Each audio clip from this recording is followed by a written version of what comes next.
Bundan 6000 yıl önce Dicle ile Fırat'ın arasında bir halk tarih sahnesine çıktı. Yazının, kentin ve kanunun doğduğu uygarlık, Sümerler. Bereketli Hilal'in güney ucunda sazlıklar ve nehirler arasında kuruldular. Bataklıkları kuruttular, kanallar açtılar, tarlalar yeşerdi.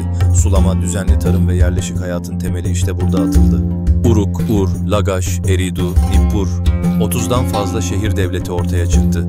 Her şehrin merkezinde tanrısına adanmış bir tapınak ve onu yöneten rahip kral yani Ensi veya Lugal vardı. Din ile siyaset iç içeydi. Tarih Sümer'de yazıyla başladı. Önce malları kaydetmek için kullanılan işaretler zamanla çivi yazısına dönüştü. Bu yazı yalnızca ticareti değil, efsaneleri, duaları, hatta şiirleri de ölümsüz kıldı. Urukagina ve ardından Ur-Nammu'nun kanunları, tarihin en eski yazılı yasalarıdır. Haksızlığı engellemek, toplumsal düzeni sağlamak için ilk kez hukuk kelime olmaktan çıkıp yazıya geçti. Sümerler zamanı ve sayıları ölçtüler. 60'lık sayı sistemiyle saati 60 dakikaya, yılı 360 güne böldüler. Geometri, çarpım tabloları ve astronomi, ay ve güneş tutulmalarını hesaplayabiliyorlardı.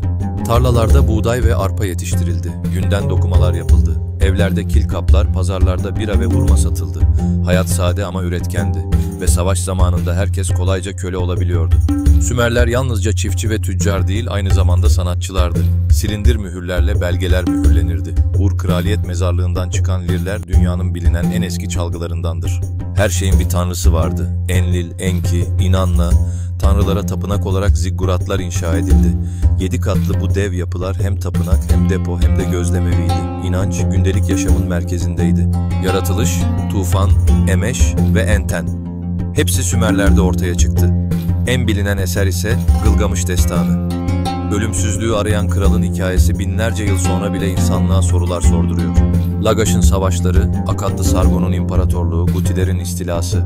Sümerler zaman zaman güç kaybetti. Ur'un 3. hanedanı ile yeniden yükseldi. Fakat tarımda toprakların tuzlanması ve sürekli savaşlar onları zayıflattı. Milattan önce 2000'lerde sahneden çekildiler. Yazıyı, şehri, hukuku, takvimi, dünyanın en eski destanını bize bıraktılar.